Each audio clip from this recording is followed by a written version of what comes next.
അസ്സലാമലൈക്കും. മാന്യസദസ്സിന് വന്ദനം. കഥ ഇഷ്ടമില്ലാത്തവർ ആരാണിവിടെ ഉള്ളത്? ആരും ഉണ്ടാവില്ല. എങ്കിൽ ഞാനൊരു കഥ പറയാം. ഒരു കൊച്ചു കഥ, നന്നായി കേൾക്കണേ. കഥയുടെ പേരാണ് കുറുക്കച്ചനും പൂച്ചക്കുട്ടികളും. എന്താണ് അവിടെ ബഹളം? ബഹളം കേട്ട ഭാഗത്തേക്ക് കുറുക്കച്ചൻ തൻ്റെ ലക്ഷ്യം മറന്നുകൊണ്ട് ശരവേഗത്തിൽ പോയി. അവിടെ എത്തിയതും കുറുക്കച്ചൻ്റെ കണ്ണുകൾ സന്തോഷത്താൽ തിളങ്ങി. കുറുക്കച്ചൻ എന്തിനാണ് അവിടെ പോയതെന്ന് പറയാൻ വിട്ടുപോയല്ലോ. ശരി, ഞാൻ പറയാം. തൻ്റെ പ്രിയ പത്നി കുറുക്കമ്മക്കൊരു പൂതി, മീൻ തിന്നാൻ. കുറുക്കമ്മയുടെ എന്താവശ്യം നിറവേറ്റി കൊടുക്കുന്ന കുറുക്കച്ചൻ മീനിനെ തേടിയിറങ്ങിയതാണ്. ഇപ്പോൾ ഇതാ കൺമുമ്പിൽ മീൻ. പക്ഷേ ഒരു പ്രശ്നമുണ്ട്. എന്താണെന്നല്ലേ? ആ മീനിന് വേണ്ടി 2 പൂച്ചക്കുട്ടികൾ അടികൂടുകയായിരുന്നു. കുറുക്കച്ചൻ അല്പം ചിന്തിച്ചു.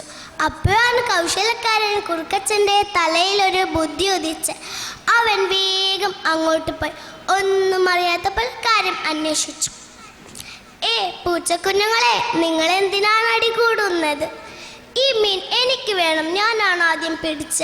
ഒരുവൻ പറന്നു തീർന്ന മുമ്പേ, അല്ല, ഞാനാണ് ആദ്യം കാണിച്ചു കൊടുത്ത. മറ്റവനും വാശ്യ. ഇത് തന്നെ തക്കം.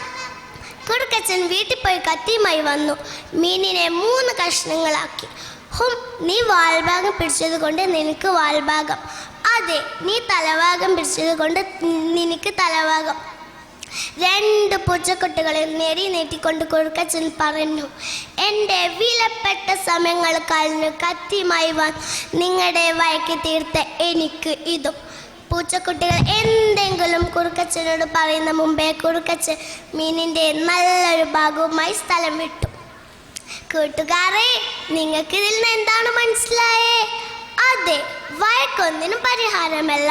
ബുദ്ധിയും പരിശ്രമവും ഉണ്ടെങ്കിൽ നമുക്ക് എന്തും നേടാനാവും. ചെറിയ ചെറിയ കാര്യങ്ങളൊന്നും നാം വൈകിട്ടാൽ നമുക്കത് വലിയ നഷ്ടങ്ങളായി മാറും. എൻ്റെ കൊച്ചു കഥ കേട്ടിരുന്ന കൂട്ടുകാർക്ക് നന്ദി.